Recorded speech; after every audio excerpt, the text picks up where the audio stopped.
Président de séance.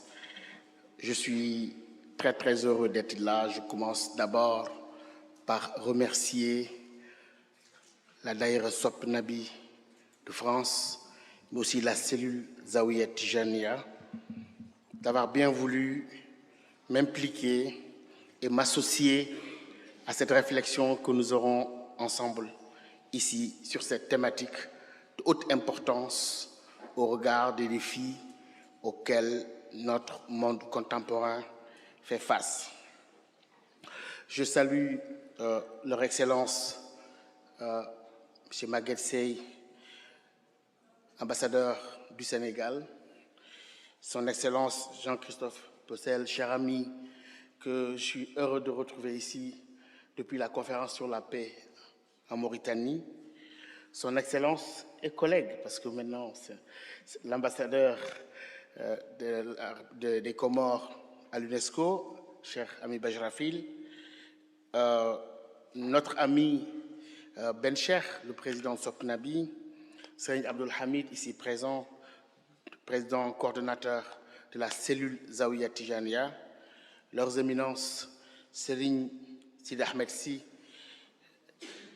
Al-Amin, son éminence, surtout je devais commencer par lui, parce que représentant le Khalife général des Tijanes, Serigne Moulay Sy, qui fait un travail extraordinaire dans la diaspora sénégalaise, notamment aux États-Unis, à Londres, où nous avons eu à animer un certain nombre de choses. Leurs éminences, Oussaz Pape Anne, Fatah Sarr, Serigne Djiliba, El Hadj Abdou Aziz Mbaye, qui est là, qu'on a toujours du plaisir à retrouver. Tous les amis, chers collègues, Grégory Van Damme, avec lequel on a beaucoup dialogué sans se voir sur la question du soufisme.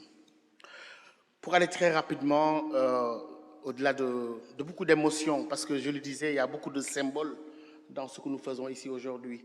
Quand je vois, il a évoqué Serigne Abdul Hamid Sy, ici, donc, dont l'homonyme était partie prenante dans cette initiative de la Grande Mosquée de Paris, envoyée par Sidi Hadji Malick Sy, avec Cheikh Soukayrij du Maroc, mais aussi Sidi Ahmed Sy, dont l'homonyme est parti participer à la Première Guerre mondiale, hein, et être frère d'armes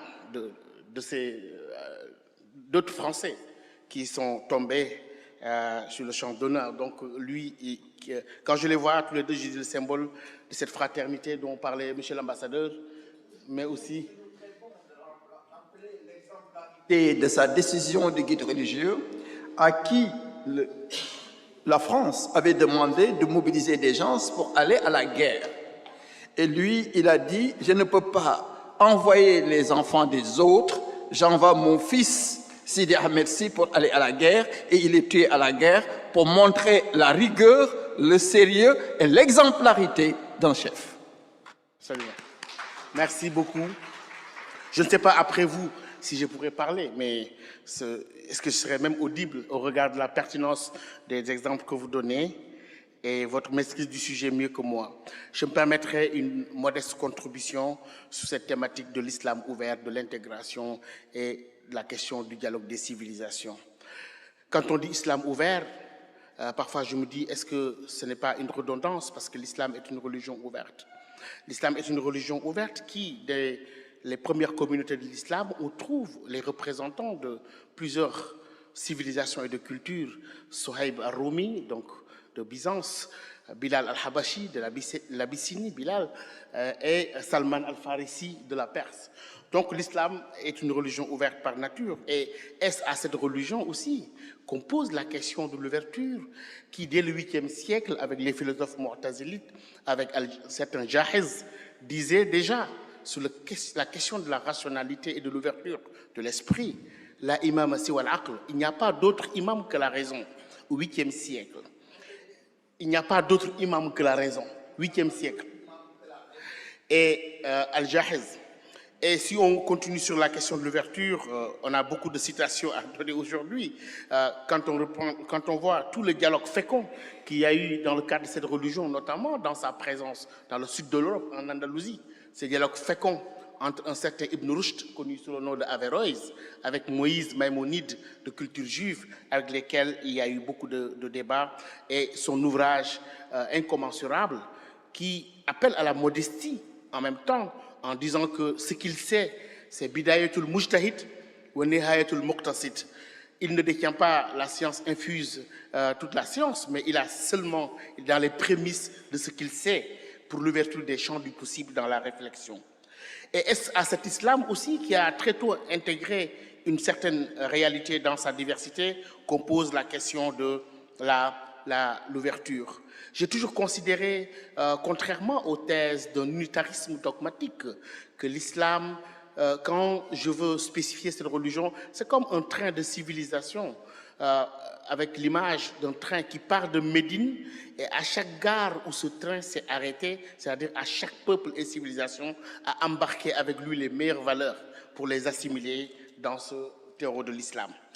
Et je crois qu'en parlant de soufisme aujourd'hui, dès le XIe siècle, avec les réflexions dont certains Jilani, Abdul Qadir Jilani, jusqu'à la naissance, je vais faire un saut rapide de la Tijaniya à partir de la fin du XVIIIe siècle, et je crois qu'à partir de cet rawat algérien, dans le sud algérien, cette confrérie s'est répandue.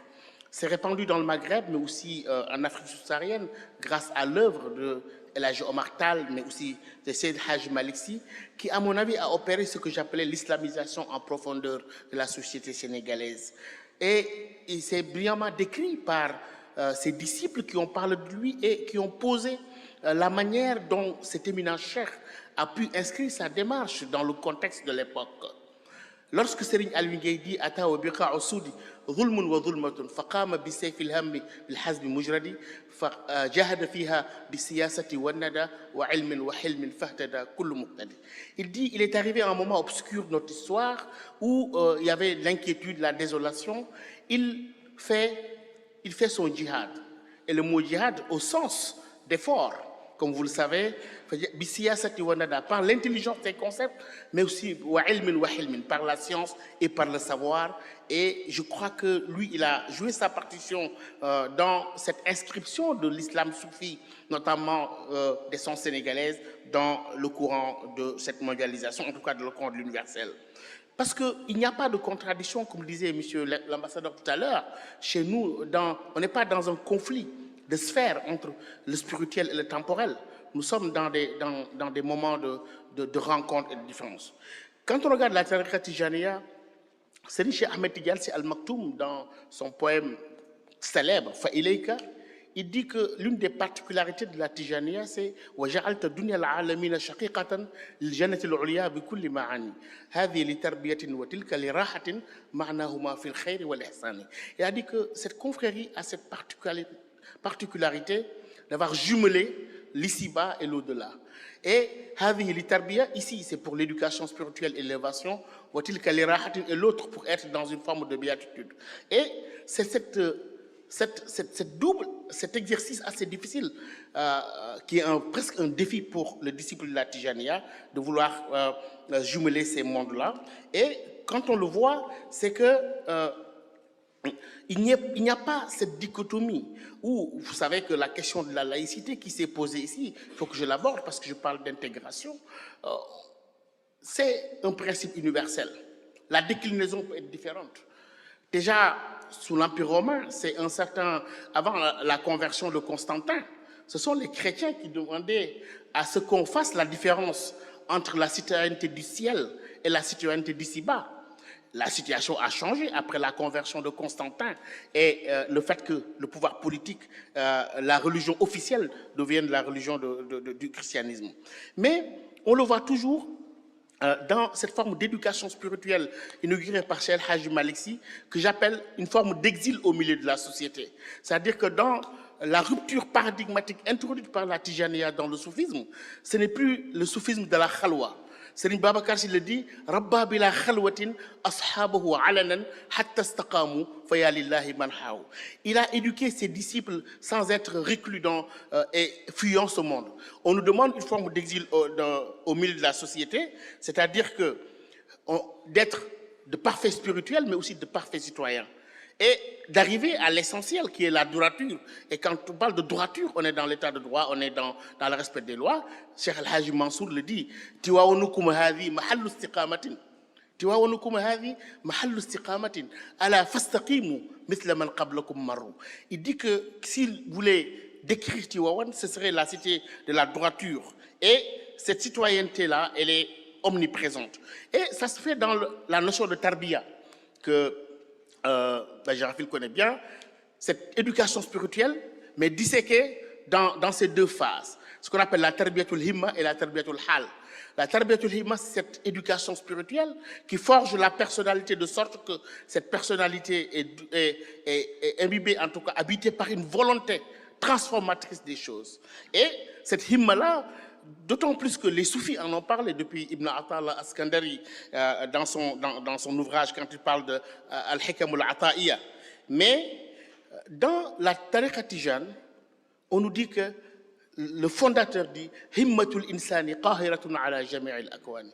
La volonté de l'homme, sa volonté transformatrice, peut défier toute la puissance de l'univers. Et c'est en cela, je crois que quand Serigne Cheikh dit que cette ambition d'être pleinement engagé dans la spiritualité, mais pleinement engagé dans sa citoyenneté au sens de la cité et du partage des valeurs qui font la société, quand il dit que lahu himamun la muntaha li kibariha wa himmatuhu sura ajallu min ad-dahr. Je ne sais pas comment traduire cela, mais en disant qu'ils ont des ambitions dont les plus grandes n'ont aucune limite, et la plus petite de ces ambitions a pour ambition de dépasser la taille de l'univers. Donc c'est cette tijaniya-là, sortie d'une logique de khalwa. Bon, on sait qu'il y a eu le passage dans la khalwatiya, mais cette tijaniya-là qui veut forger ce citoyen modèle pleinement engagé dans sa spiritualité, mais aussi dans sa société. Et Ibn Ata'Allah Askandari, dans son ouvrage, quand on parle Al-Hikam al-Ata'iyya, dans les différentes sagesses, parle d'une puissance qui peut avoir de l'impact. La capacité pour le croyant, celui qui est inscrit dans une démarche spirituelle, de pouvoir aussi marquer son monde. Et c'est là où on se dit, bon, est-ce qu'il y a une opposition donc entre notre citoyenneté et notre religiosité? Je ne le crois pas. D'autant plus que dans l'islam, si on parle dans l'esprit, parce que dans le texte, dans la lettre, on peut avoir des chocs de compréhension, mais dans l'esprit, on se retrouve toujours. Et quand on va dans l'esprit, quelqu'un quand même qui n'est pas l'un des plus tendres sur la notion de charia, quand je parle d'Ibn Qayyim al-Jawziyya, dans son ouvrage A'lam al-Muwaqqi'ina an Rabbil Alamin, on lui pose la question Mahiya Sharia, c'est quoi la charia? Charia, un mot assez galvaudé dans la presse aujourd'hui. C'est quoi la charia? Il répond par un seul mot en disant Ash-Sharia hiya al-maslaha. La charia, c'est tout ce qui peut, en un instant T, dans une société donnée, garantir l'intérêt général. On lui dit, mais c'est quoi donc la loi de Dieu? Ma huwa shar'ullah. Il dit Fahaythma wujida al-'adl, fa thamma shar'ullah. Partout où se réunissent les conditions d'équité et de justice, là est la loi de Dieu. Donc il n'y a pas, chez nous, en tout cas au Sénégal et dans l'enseignement que nous avons reçu, une dichotomie, en tout cas une contradiction sur cela. L'excellence le disait tout à l'heure sur Seyni Touba Chamad Bamba qui parlait Irham Jami al-Wara, qui parle de toute la créature et qui parle aussi de cette possibilité de vivre avec les autres dans l'équité et la justice. Si je viens maintenant à cette notion d'intégration, parce qu'elle ne fonctionne pas sans qu'on la relie à la question de la diversité et respect de la diversité. Cheikh Hadji Malissi radiyallahu ta'ala anhu, le fondateur de l'école de Tivaouane, dans un de ses ouvrages, et non des moindres, Fakihatul Tulab, qui retrace un peu les conditions de la tariqa, etc., il consacre son dernier chapitre à Ikhtilaf al-Madahib wal-Masharib. Ikhtilaf al-Madahib wal-Masharib. La diversité de doctrines et des sources. Et je traduis ça souvent en disant qu'il parle plutôt de certes la diversité des abreuvoirs, mais l'unicité de la source. Il y a une diversité des abreuvoirs et l'unicité de la source. Et ça rappelle ce verset coranique où cette allégorie coranique où Moïse, on lui dit de taper son bâton sur le rocher. C'est la même source, mais le fait de faire jaillir 12 sources, c'est un des symboles de cette diversité. Et quand on se penche sur cette éthique de la divergence, qu'on retrouve aussi bien chez des penseurs soufis occidentaux, comme un certain René Guénon, dans son ouvrage, je pense qu'il parle du symbolisme de la croix. Dans le symbolisme de la croix, il dit que cette croix-là, il l'interprète de la manière suivante, parce qu'il y a l'horizontalité et la verticalité. Et que la dimension spirituelle ne peut être accomplie totalement sans une prise en compte de la dimension horizontale et de la dimension verticale. On peut penser à son Dieu de manière spirituelle, la verticale, mais cela n'est jamais complet si on ne réussit pas l'horizontale, c'est-à-dire la manière dont nous vivons avec nos semblables. Et je crois que sur ce, on trouve ce que l'émir Abdelkader appelait les gens de l'isme, qui se retrouvent là où les mers se touchent, Marjal Bahreini Yaltaqiyan. Et j'avais parlé de ça quand je parlais d'une ville au Sénégal, Saint-Louis du Sénégal, qui est matérialisée par la rencontre entre le fleuve et la mer, mais aussi avec un pont. Justement, c'est dans cet esprit-là que nous avons été abreuvés de cette spiritualité de Tivaouane, où on parle même d'une essence où les âmes sont dans cette source-là.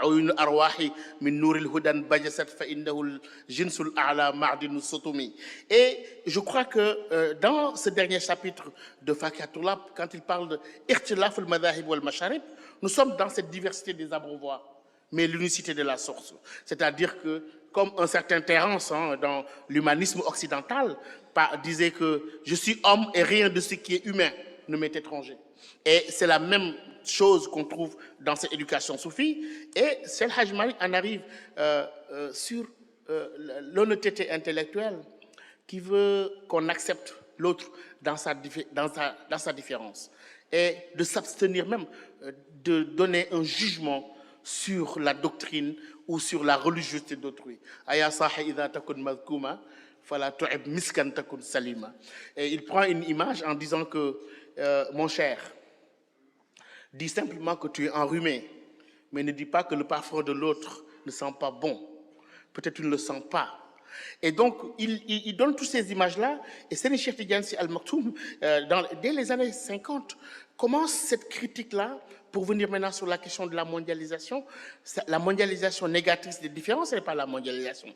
Parce que nous assistons à un double mouvement, c'est-à-dire qu'un mouvement dans cette mondialisation d'une globalisation des échanges, des flux financiers, etc., mais en même temps une fragmentation à l'intérieur des sociétés. Depuis qu'un certain John Muller a théorisé la question de l'obsolescence de la guerre, en disant que les guerres étaient désuètes, les guerres entre les nations, mais ça se passe à l'intérieur des nations. Nous avons vu la Yougoslavie, ce qui s'est passé à Sarajevo, ce qui s'est passé au Rwanda, etc. Et jusqu'aux théories malheureuses d'un certain Samuel Huntington sur la question de choc des civilisations. Et je crois que là, ce choc-là entre, dans une mondialisation où il y a un double mouvement, parfois perçu comme étant contradictoire, avec un mouvement de globalisation et un mouvement de fragmentation, nous amène à réfléchir. Serigne Cheikh Tidiane Sy Al Maktoum, dans les années 50, un certain Yahya Haqi, qu'on connaît très bien dans la lecture arabe, qui était un éditeur libanais, le rencontre et lui dit, moi, alors qu'il était ambassadeur au Caire, à l'époque c'était la République arabe unie, la Syrie et l'Égypte étaient une seule république, il faut qu'on édite toutes ces conférences que vous avez tenues dans un ouvrage. Il a appelé l'islam au Sénégal. Et déjà, il disait que nous devons faire attention face à ce courant, parce que nous vivons dans un monde avec tellement d'inégalités, tellement d'injustices, de stigmatisation. Et il dit que je crains qu'un jour, si on continue dans cette tendance d'inégalité, je crains qu'un jour, que les habitants des banlieues pauvres aillent hanter le sommeil des habitants des gratte-ciel. Et qu'en ce moment-là, le monde risquerait de devenir une boucherie où les plus forts s'attaquent aux plus faibles, etc. Je pense que nous avons des épisodes qui illustrent cela. Et dès l'époque... Je termine dans 1 minute. Merci. Je vous promets. notre prophète disait que le meilleur des propos est le plus concis et porteur de sens. Ça va être concis. Je ne sais pas si ça va être porteur de sens, mais ça va être concis. Et dans tous les cas, nous voyons cette critique de la mondialisation à travers la pensée soufie et même bien avant la crise des subprimes et de la crise financière, il parlait des banques. Halil Bounouki, Anis Chaka, Tahmina. Est-ce qu'on croit vraiment que les banques peuvent nous sauver de la misère et de la pauvreté? Je crois qu'il y a appel à une forme d'éthique, et je crois que c'est là où j'en termine, l'éthique du dialogue et des cultures et des échanges. Nous avons, quand je dis nous, Africains, musulmans et la France, une opportunité historique d'entamer ces dialogues sur une base. On a une base phénoménale, c'est une langue qui est la langue française, qui est la langue de plus de 285 millions de musulmans, à travers laquelle des millions de musulmans apprennent leur religion. Et je crois que c'est un enjeu d'avenir et de co-construction de cet avenir-là, de profiter de cette communauté linguistique pour produire une pensée lumineuse sur l'islam, etc. Si on ne le fait pas, d'autant plus que notre monde aujourd'hui, c'est un monde globalisé, libéralisé, où circulent des offres spirituelles, politiques, philosophiques. Si nous ne positionnons pas notre modèle de dialogue, notre modèle d'échange dans ce marché des biens symboliques, eh bien nos enfants vont consommer d'autres offres et ne sont pas les meilleurs. Et je crois que donc, malgré les murs que veulent dresser les promoteurs de la haine, des murs linguistiques, etc., nous devons nous évertuer, comme a voulu le faire Sop Nabi, la cellule Zawiya Tijaniya, face à ces constructeurs de murs de haine, de rejet. Nous devons être et avoir le courage de jeter les ponts du dialogue et de l'échange. Je vous remercie. Merci beaucoup.